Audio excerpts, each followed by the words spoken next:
Assalamualaikum warahmatullahi wabarakatuh. Halo teman-teman semua, kembali lagi bersama saya Andi Setiawan.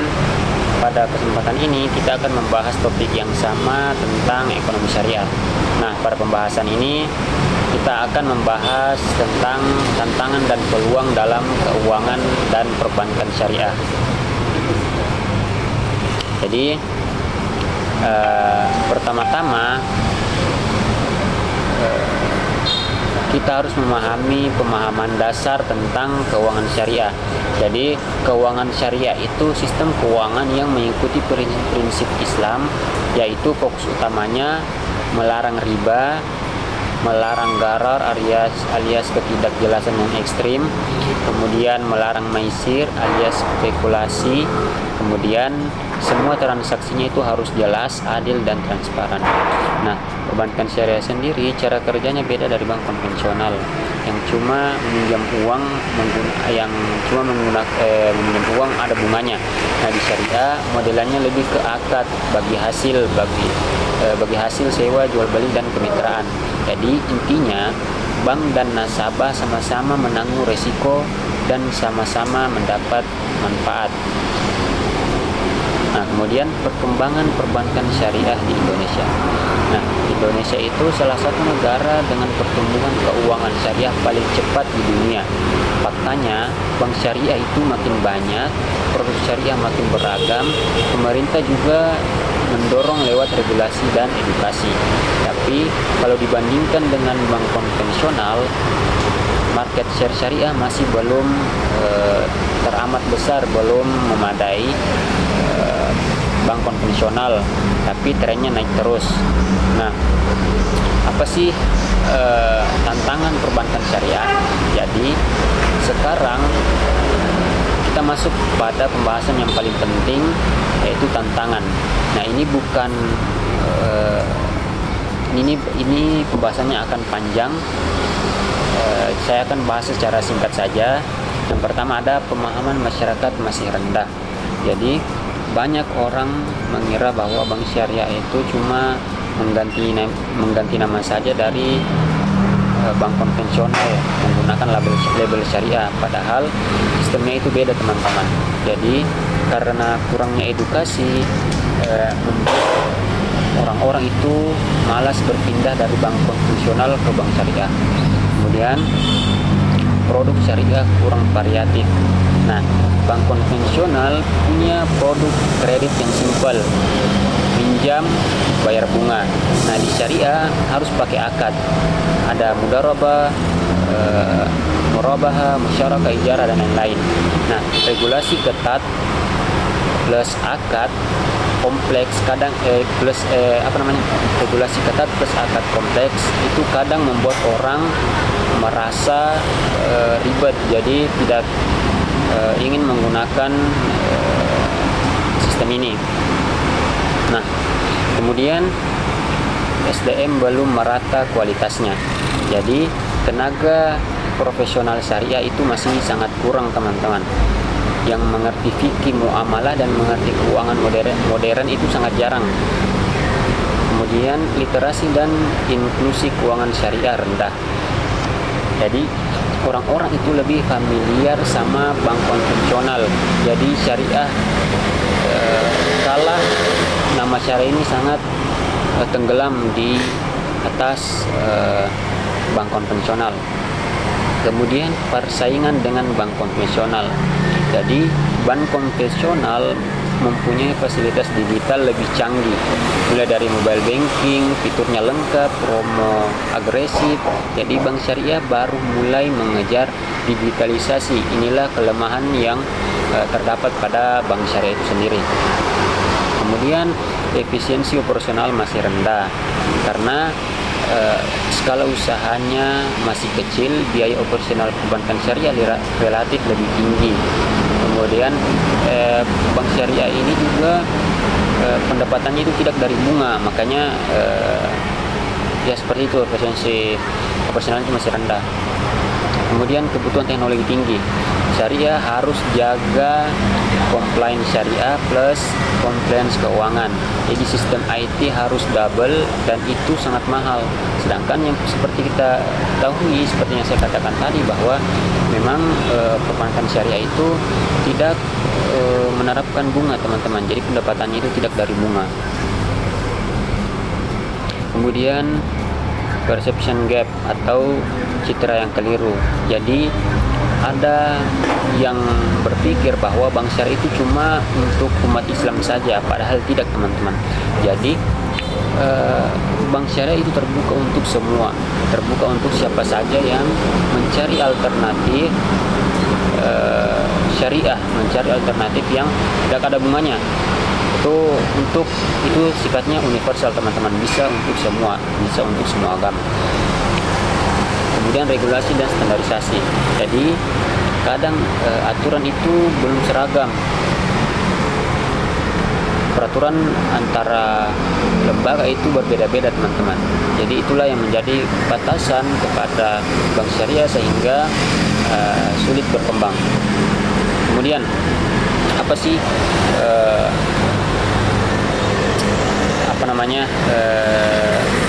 peluang dari perbankan syariah?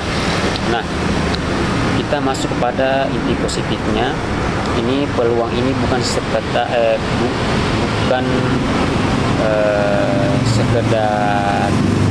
membuat sektor syariah makin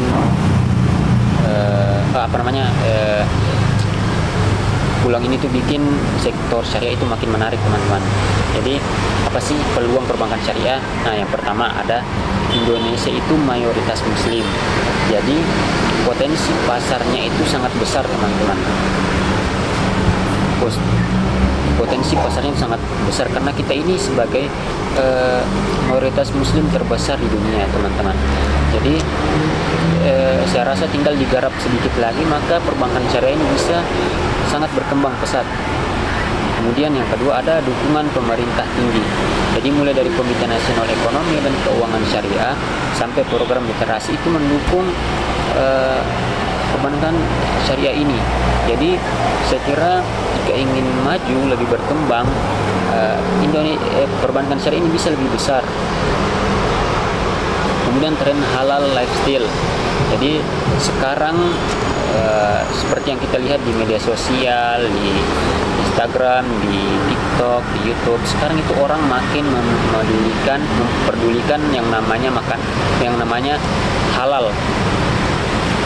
Bukan cuma makanan, tapi juga cara mengatur uang yang halal, investasi halal sampai asuransi halal. Jadi ini bisa menjadi alternatif peluang untuk perbankan syariah itu sendiri. Kemudian digital banking syariah.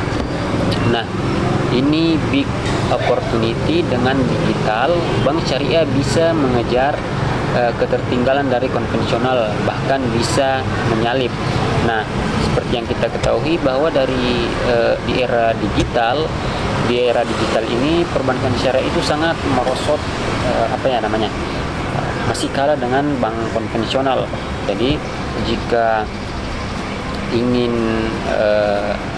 bank syariah ini berkembang, maka perlunya upgrade diri. Perbankan syariah ini mengupgrade sistemnya, menggunakan sistem yang lebih canggih di era digital ini, kemudian menciptakan yang banking sendiri, kemudian kris dan lain-lain. Itu sangat perlu untuk keberlangsungan dan pertumbuhan dari perbankan syariah itu sendiri. Kemudian pertumbuhan UMKM lagi naik banget, teman-teman. UMKM ini sangat pesat. Jadi banyak yang mencari pembiayaan syariah karena itu dianggap lebih adil dan menenangkan. Jadi para UMKM itu membutuhkan perbankan syariah ini. Jadi perbankan syariah harus lebih merata dalam edukasinya pada para masyarakat, terutama UMKM, agar dapat membantu pertumbuhan dari perbankan syariah itu juga. Kemudian investasi syariah. Jadi reksadana syariah, sukuk sampai saham syariah itu makin diminati, teman-teman. Jadi pasarnya itu sudah lumayan luas. Jadi ini bisa menjadi peluang bagi perbankan syariah untuk bisa lebih meningkat lagi, bisa lebih setara dengan bank konvensional.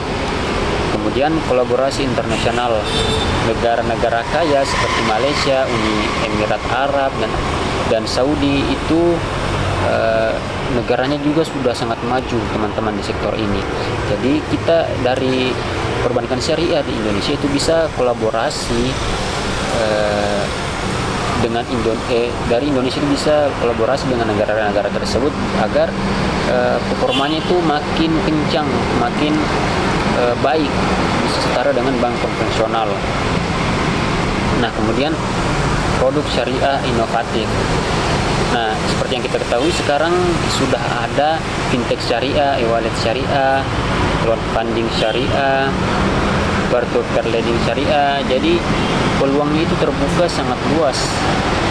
Jadi tinggal bagaimana keuangan syariah ini itu berinovasi dengan lebih kreatif sehingga produk-produk dari perbankan syariah itu diminati oleh masyarakat.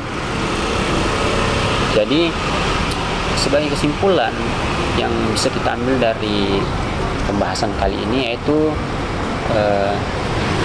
keuangan dan perbankan syariah itu punya tantangan yang lumayan berat, mulai dari literasi rendah, SDM kurang, teknologi perlu di-upgrade, dan persaingan sama bank konvensional. Tapi peluangnya juga sangat besar karena potensi pasarnya luas, dukungan pemerintahnya kuat, digitalisasinya berkembang, dan lifestyle halalnya lagi naik. Oke teman-teman, mungkin sedikit saja pembahasan kali ini. Semoga video ini membantu banget buat kalian yang lagi cari referensi materi tentang perbankan syariah. Jadi jangan lupa subscribe, like, dan share kalau merasa kontennya bermanfaat. Sampai ketemu di next video. See you, bye bye.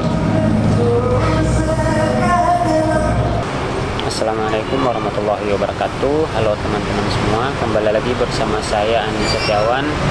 Pada kesempatan ini kita akan membahas topik yang sama tentang ekonomi syariah. Nah, pada pembahasan ini kita akan membahas tentang tantangan dan peluang dalam keuangan dan perbankan syariah. Jadi pertama-tama kita harus memahami pemahaman dasar tentang keuangan syariah.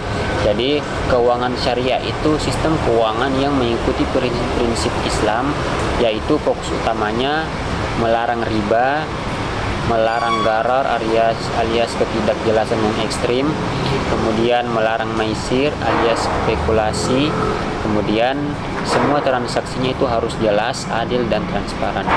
Nah, perbankan syariah sendiri cara kerjanya beda dari bank konvensional yang cuma meminjam uang meminjam uang ada bunganya. Nah, di syariah modelannya lebih ke akad bagi hasil sewa, jual beli, dan kemitraan. Jadi intinya bank dan nasabah sama-sama menanggung resiko dan sama-sama mendapat manfaat.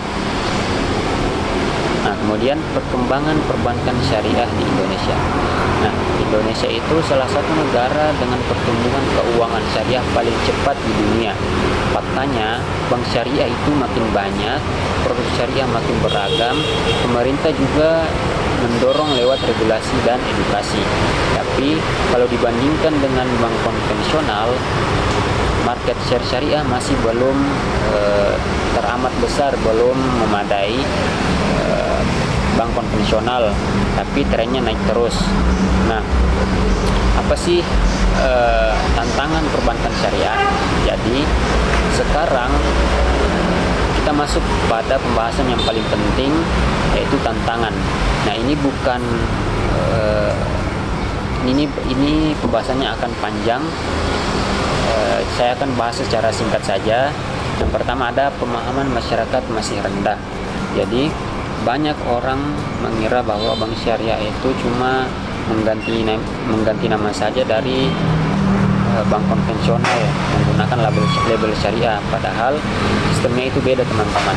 Jadi karena kurangnya edukasi membuat orang-orang itu malas berpindah dari bank konvensional ke bank syariah. Kemudian produk syariah kurang variatif. Nah, bank konvensional punya produk kredit yang simpel, pinjam bayar bunga. Nah, di syariah harus pakai akad, ada mudharabah, murabahah, musyarakah, ijarah, dan lain-lain.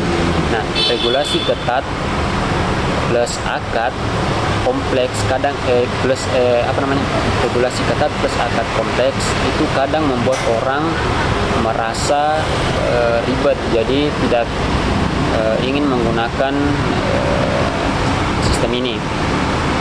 Nah, kemudian SDM belum merata kualitasnya, jadi tenaga profesional syariah itu masih sangat kurang teman-teman. Yang mengerti fikih muamalah dan mengerti keuangan modern itu sangat jarang. Kemudian literasi dan inklusi keuangan syariah rendah. Jadi orang-orang itu lebih familiar sama bank konvensional. Jadi syariah kalah, nama syariah ini sangat tenggelam di atas bank konvensional. Kemudian persaingan dengan bank konvensional. Jadi bank konvensional mempunyai fasilitas digital lebih canggih, mulai dari mobile banking, fiturnya lengkap, promo agresif. Jadi bank syariah baru mulai mengejar digitalisasi. Inilah kelemahan yang terdapat pada bank syariah itu sendiri. Kemudian efisiensi operasional masih rendah karena skala usahanya masih kecil, biaya operasional perbankan syariah relatif lebih tinggi. Kemudian bank syariah ini juga pendapatannya itu tidak dari bunga, makanya ya seperti itu, efisiensi operasional itu masih rendah. Kemudian kebutuhan teknologi tinggi, syariah harus jaga compliance syariah plus compliance keuangan. Jadi sistem IT harus double dan itu sangat mahal. Sedangkan yang seperti kita ketahui, seperti yang saya katakan tadi, bahwa memang perbankan syariah itu tidak menerapkan bunga teman-teman. Jadi pendapatannya itu tidak dari bunga. Kemudian perception gap atau citra yang keliru. Jadi ada yang berpikir bahwa bank syariah itu cuma untuk umat Islam saja, padahal tidak teman-teman. Jadi bank syariah itu terbuka untuk semua, terbuka untuk siapa saja yang mencari alternatif syariah, mencari alternatif yang tidak ada bunganya. Itu sifatnya universal teman-teman, bisa untuk semua, bisa untuk semua agama. Kemudian regulasi dan standarisasi. Jadi kadang aturan itu belum seragam. Peraturan antara lembaga itu berbeda-beda teman-teman. Jadi itulah yang menjadi batasan kepada bank syariah sehingga sulit berkembang. Kemudian apa sih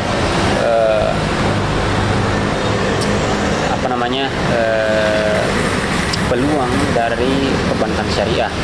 Nah, kita masuk kepada inti positifnya. Ini peluang ini bukan sekedar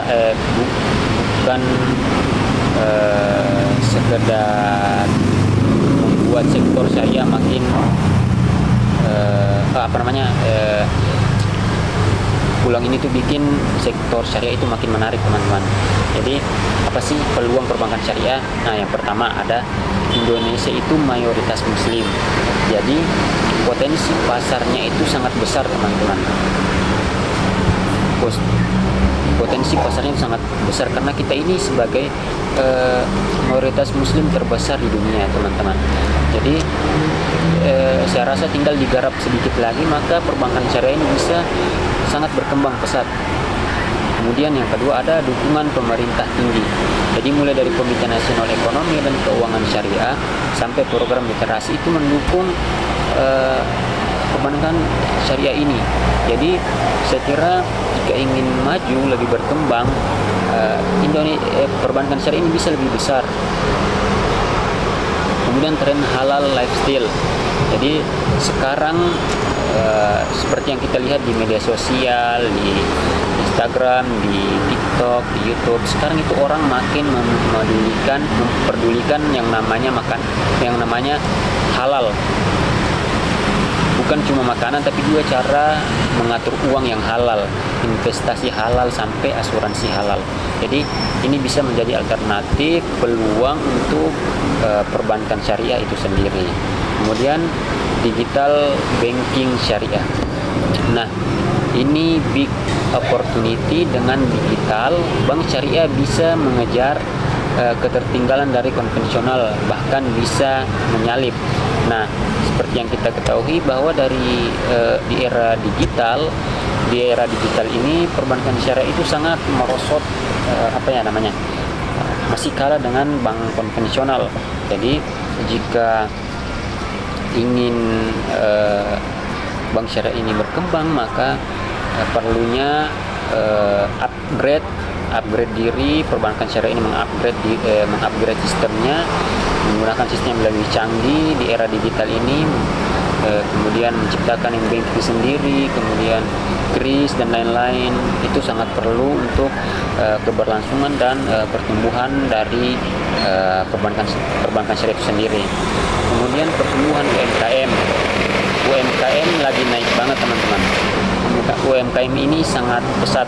Jadi banyak yang mencari pembiayaan syariah karena itu dianggap lebih adil dan menenangkan. Jadi para UMKM itu membutuhkan perbankan syariah ini. Jadi perbankan syariah harus lebih merata dalam edukasinya pada para masyarakat, terutama UMKM, agar dapat membantu pertumbuhan dari perbankan syariah itu juga. Kemudian investasi syariah. Jadi reksadana syariah, sukuk, sampai saham syariah itu makin diminati, teman-teman. Jadi pasarnya itu sudah lumayan luas. Jadi ini bisa menjadi peluang bagi perbankan syariah untuk bisa lebih meningkat lagi, bisa lebih setara dengan bank konvensional. Kemudian kolaborasi internasional. Negara-negara kaya seperti Malaysia, Uni Emirat Arab, dan Saudi itu negaranya juga sudah sangat maju, teman-teman, di sektor ini. Jadi kita dari perbankan syariah di Indonesia itu bisa kolaborasi dari Indonesia itu bisa kolaborasi dengan negara-negara tersebut agar performanya itu makin kencang, makin baik, bisa setara dengan bank konvensional. Nah, kemudian produk syariah inovatif. Nah, seperti yang kita ketahui sekarang sudah ada fintech syariah, e-wallet syariah, crowdfunding syariah, peer-to-peer lending syariah. Jadi peluangnya itu terbuka sangat luas. Jadi tinggal bagaimana keuangan syariah ini itu berinovasi dengan lebih kreatif, sehingga produk-produk dari perbankan syariah itu diminati oleh masyarakat. Jadi sebagai kesimpulan yang bisa kita ambil dari pembahasan kali ini, yaitu keuangan dan perbankan syariah itu punya tantangan yang lumayan berat, mulai dari literasi rendah, SDM kurang, teknologi perlu di-upgrade, dan persaingan sama bank konvensional. Tapi peluangnya juga sangat besar karena potensi pasarnya luas, dukungan pemerintahnya kuat, digitalisasinya berkembang, dan lifestyle halalnya lagi naik.